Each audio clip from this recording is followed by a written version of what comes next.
Yes, मैं Manoj Kumar, assistant professor chemistry, government college Kota. आज हम यहाँ पर जियोमेट्रिकल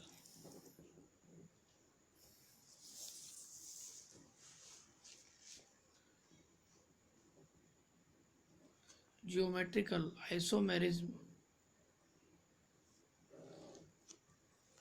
पढ़ेंगे। इस geometrical isomerism of coordination number 4 इसके लिए पढ़ेंगे। जैसा कि हमको पहले पता है कि स्टीरियो आइसोमेरिज्म जो होती है कोऑर्डिनेशन नंबर 4 के लिए, coordination number 4 stereo stereo isomerism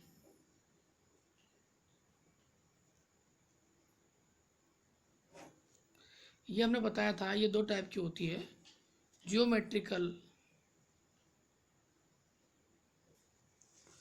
और ये होती है optical. Geometrical and optical isomerism जो है आपकी है, इन दोनों के अंदर मेन बात ये होती है कि ऑप्टिकली जब प्लेन पोलराइज लाइट को एक हम किसी उसमें गुजारते हैं, माध्यम से गुजारते हैं, तो वो प्लेन पोलराइज लाइट जो होती है दाईं तरफ या बाईं तरफ चल जाती है, अर्थात वो अपन डाइवर्जन कर लेती है। तो दैट मीन्स ऑप्टिकल एक्टिव, यदि वो एल या बाएं दिशा में अगर उसको मोड़ देती है तो लिवो रोटेटरी, और यदि दाएं दिशा में बोलते हैं अगर मोड़ देती है तो डेक्स्ट्रो रोटेटरी हो जाती है, अर्थात वो ऑप्टिकल एक्टिव होती है। इससे हम बाद में पढ़ेंगे। फर्स्ट ऑफ ऑल हम जियोमेट्रिकल आइसोमेरिज्म पढ़ेंगे। जियोमेट्रिकल आइसोमेरिज्म जो है आपको ये कोऑर्डिनेशन नंबर 4 और कोऑर्डिनेशन नंबर 6 के लिए पढ़ते हैं।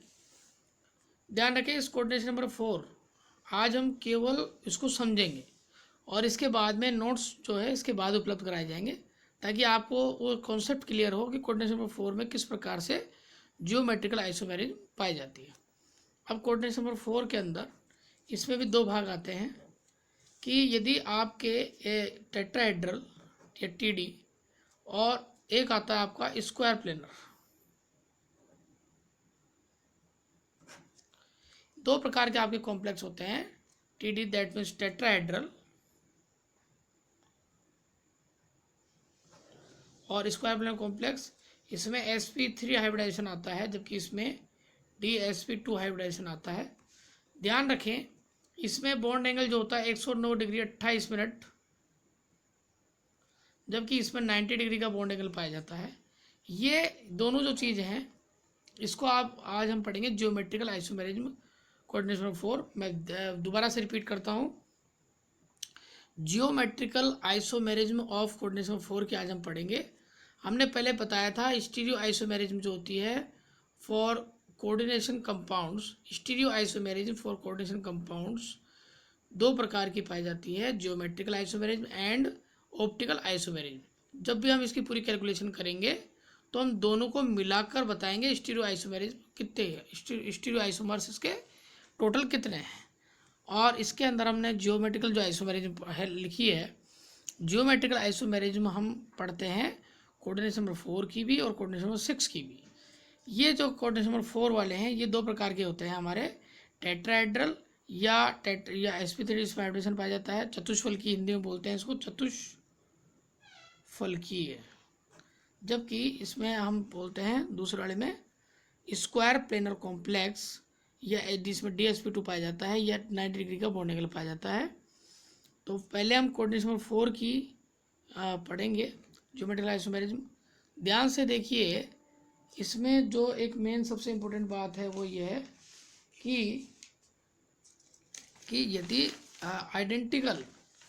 आइडेंटिकल दैट मीन्स अगर एक ही प्रकार के अगर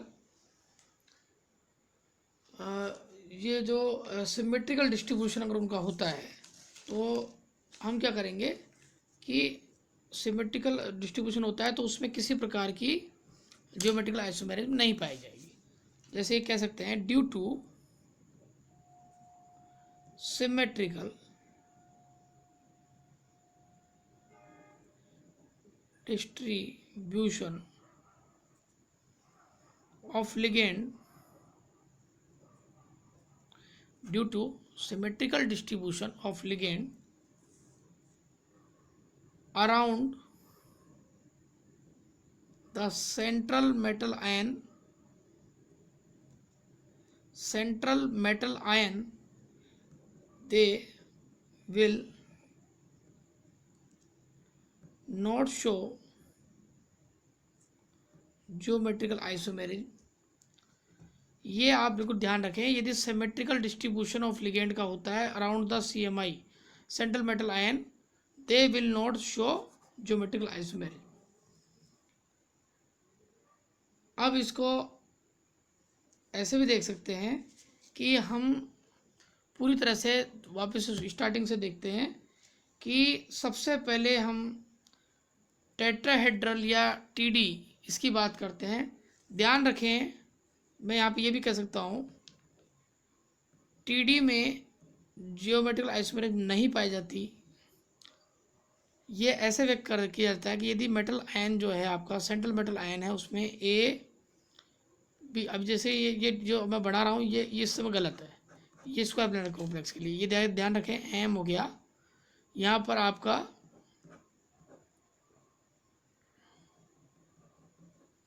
ABCD, तो ये आपका जो है ये सारा का सारा जो होता है ये टेट्राहेड्रली इसको अरेंज करते हैं। इसमें ये जो आपका है 100°28' अगर आपका होता है तब इसमें अगर मान लो ये चारों अलग अलग होते हैं तब भी, और अगर ये सेम होते हैं तब भी इसके जो मध्य 100°28' का जो कोण होता है उसमें कोई चेंज नहीं होता है। दैट मीन्स जो स्थिति A के सापेक्ष B की रहेगी, B के सापेक्ष C की रहेगी, या A के सापेक्ष A1 की, A2 की, A3 की या डबल से सभी एक जैसे हो तो रहेगी, तो वो स्थिति में चेंज कोई नहीं आता। Bond angle is not change, that means geometrical isomerism, क्योंकि इसमें किसी प्रकार से सिस ट्रांस या किसी प्रकार का बॉन्ड एंगल में कन्वर्ट वो चेंज नहीं होता है, तो इसलिए इसका जियोमेट्रिकल आइसोमेरिज्म 0 होता है, यह नहीं पाया जाता। तो किस में पाया जाएगा, हम केवल पढ़ेंगे इसके अंदर स्क्वायर प्लेनर कॉम्प्लेक्स के अंदर पढ़ेंगे। अब आपको 4 चीज़ें रिप्रेजेंटेशन करते हैं। सबसे पहले यदि जियोमेट्रिकल आइसोमेरिज्म की बात करते हैं तो जियोमेट्रिकल आइसोमेरिज्म सर्वप्रथम MA4, यहाँ पर मैं बोलता हूँ MA4 टाइप, ठीक है। दूसरा टाइप है आपका MA2B2 टाइप, यदि दोनों अलग अलग टाइप के हों। एक टाइप है MA3B टाइप, इसको हम ओब्लिक करके ही बोलते हैं MB3A टाइप, और लास्ट में जो आता है हमारा MABCD टाइप।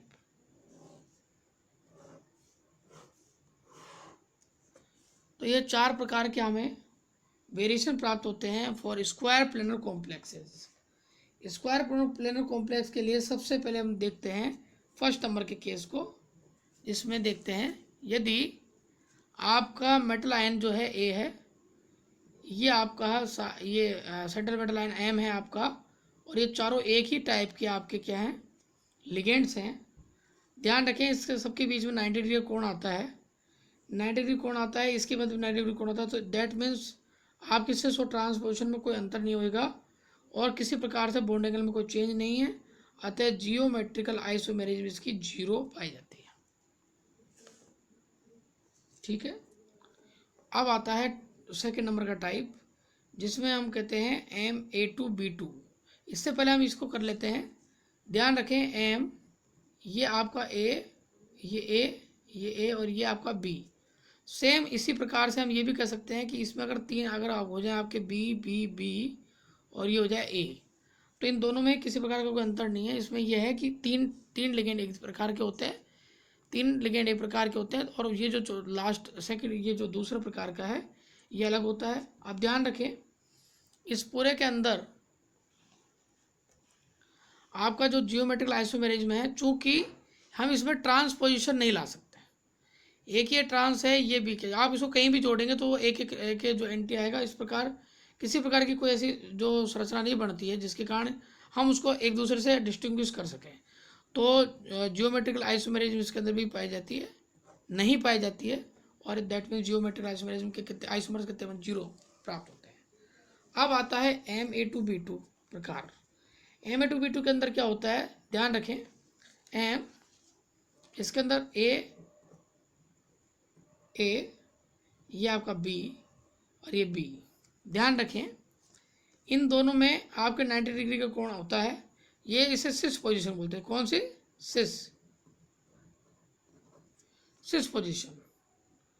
और ट्रांस की जब बात आती है तो ट्रांस के अंदर क्या होता है, ए के सापेक्ष ये एम है ए और ये आपका आगा साहब बी, दैट मीन्स बी। इस ट्रांस तो इसकी पोजीशन जो होती है 180 डिग्री कोण आता है, जबकि पहले क्या था, ये 90 डिग्री कोण था। इस प्रकार हम क्या कह सकते हैं कि इसके अंदर कौन सी पाई जाती है, सिस ट्रांस, अर्थात 2 जियोमेट्रिकल आइसोमेरिज्म में पाई जाती है 2 पाई जाती है। जियोमेट्रिकल आइसोमेरिज्म कितनी पाई जाती है 2। एक तो सिस स्थिति और दूसरी ट्रांस स्थिति। अब सिस एंड ट्रांस की जो कंडीशन आती है इस प्रकार से हम देख लेते हैं। इसके अंदर 2 मिल प्राप्त होती है। अब आती है इस कंडीशन में MA2ABCD। MABCD की कंडीशन में अगर हम देखते हैं तो हम देखते हैं कि MABCD के अंदर क्या होता है भाई। देखिए MABCD के अंदर हम क्या करते हैं, इसके अंदर ये स्थिति बनाते हैं। M ये 4 जगह, एक M ये एक M। अब इसके अंदर यदि हम कंडीशन बनाते हैं, अगर A को कांस्टेंट रखते हैं, ठीक है, A को कांस्टेंट रखते हैं और इसके सामने हम लगाते हैं कंडीशन ए, पहले तो पढ़ा देंगे सीधा A B C और D। अब इसको स्थिति को ध्यान रखते हुए हमने वापस से क्या कर दिया कि पुनः वापस A इधर रख दिया।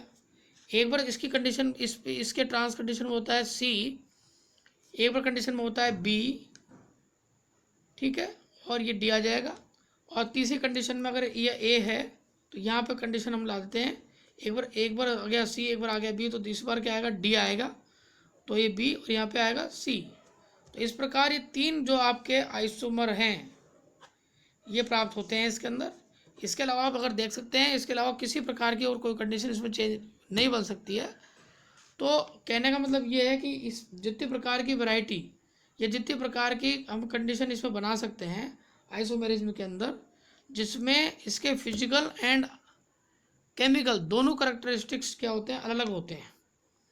ये तीनों संरचनाओं के जो फिजिकल एंड केमिकल जो प्रॉपर्टीज़ होती हैं वो तीनों की अलग अलग पाई जाती हैं। इस प्रकार ये 3 प्रकार के हमारे जियोमेट्रिकल आइसोमेरिज्म कितने पाए जाते हैं, इसके अंदर 3 पाए जाते हैं। तो इस कंडीशन में हम 3 पाए जाते हैं। अब देख लीजिए, अब आता है आपका यदि लिगेंड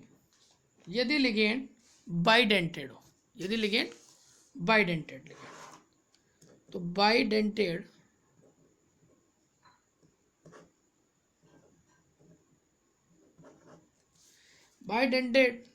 में क्या होता है, बाइडेंटेड में क्या होता है, आपको देखिए वो 1 नहीं 2 गिना जाएगा, 2 लोन पेयर देगा एक साथ ही, इसलिए बाइडेंटेड कहलाता है। पहले ही ध्यान रखो, एग्जांपल क्या आता है, MAA इसको ऐसे व्यक्त करते हैं और इसका 2 ये आपका है, प्लस माइनस में कोई भी हो सकता है। आप देखिए एक बात हमेशा ध्यान रखें कि सिस कंडीशन जो होती है, हमेशा ध्यान रखें, हमेशा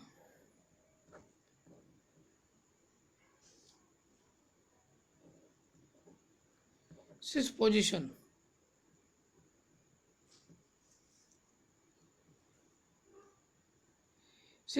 में हमेशा क्या जुड़ता है, बाइडेंटेड लिगेंड जुड़ता है।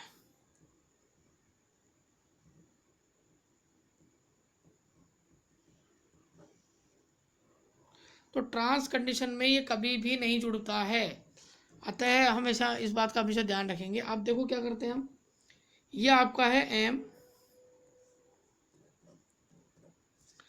ये आपका बाइडेंटेड लिगेंड है, अर्थात इसके अंदर AA, यहाँ पर भी AA, इसको हम व्यक्त करते हैं कैसे, इसे हम व्यक्त करते हैं कि हम इसको ऐसे बांध देते हैं, ठीक है। तो ये आपका बाइडेंटेड लिगेंड जो होते हैं, 2 बाइडेंटेड लिगेंड आपके हैं, ये से जुड़ जाते हैं, और दोनों बाइडेंटेड लिगेंड जुड़ने के बाद में क्या होता है कि हम ये कह सकते हैं कि इसके अंदर बाइडेंटेड लिगेंड के अंदर क्या होता है, दोनों के अंदर जुड़ जाते हैं, बट इस किसी प्रकार की सिस पोजिशन के दौरान किसमें ट्रांसपोजिशन नहीं बढ़ती, अर्थात जियोमेट्रिकल आइसोमेरिज्म की क्या होती है, जीरो, अर्थात ये नहीं पाई जाती। समझ गए। अब आता है इसके बाद में एम, यदि ये जो आपको बाइडेंटेड लिगेंड हो, ये क्या होता है, ये मोनोडेंटेड है, ये भी क्या है आपका, ये एक तो क्या है आपका बाइडेंटेड लिगेंड जो अपने आप में 2 के बराबर होता है, 2 लोन पेयर प्रदान करता है, और ये जो आपका है B2 ये आपका मोनोडेंटेड है। तो इस प्रकार कितने हो गए, 4, 4 का मतलब क्या हो गया, एम,